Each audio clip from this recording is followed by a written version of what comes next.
মমতা ব্যানার্জি সকল রাজ্যবাসীকে আহ্বান জানিয়েছিলেন উৎসবে সামিল হওয়ার। এদিন মমতা বলেন, 1 মাস তো হয়ে গেল, আজ 9 তারিখ, 1 মাস 1 দিন। আমি অনুরোধ করব পুজোতে ফিরে আসুন, উৎসবে ফিরে আসুন। আর সিবিআইকে বলবো তাড়াতাড়ি বিচারের ব্যবস্থা করুন। তার এই বক্তব্য ঘিরে ইতিমধ্যেই জনগণের মধ্যে ক্ষোভ সৃষ্টি হয়েছে। একে একে প্রতিবাদে মুখ খুলতে শুরু করেছে তারকারাও। অভিনেত্রী শ্রীলেখা মিত্র তার ফেসবুক প্রোফাইলে মমতার বলা এই কথাটি পোস্ট করেন ও লিখেছেন, কি বলবেন বলুন এবার? 1 মাসে বাবা মা তার মেয়ের ধর্ষণ হত্যা ভুলে যাক, মানুষ আপনাদের অন্যায় আবারও মেনে নিক, চাঁদা আর ভাতায় সব চাপা পড়ে যাক, সেটি আর হচ্ছে না দিদি।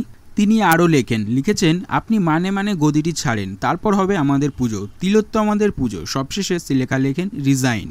অন্যদিকে সৌরভ গাঙ্গুলির সোশ্যাল মিডিয়া খুব একটা ফলো করেন না, তাই আরজি কর কাণ্ডে কোথায় কেমন পরিস্থিতি চলছে সে ব্যাপারে তেমন কোনো খোঁজখবর পান না। এক অনুষ্ঠানে গিয়ে তিনি বলেছেন, আমি সুপ্রিম কোর্টের শুনানি সম্পর্কে এখনো কিছু জানতে পারিনি, তাই চাইবো অরাজনৈতিক মানুষ যেভাবে রাস্তায় নেমেছে মেয়েটি যেন সুবিচার পায়, এমন দৃষ্টান্তমূলক শাস্তি দেওয়া হোক যাতে উদাহরণ তৈরি হয়। বিচার পেতে হয়তো সময় লাগে, কিন্তু সাধারণ মানুষ যেভাবে রাস্তায় নেমেছে সেটা দেখার মতো।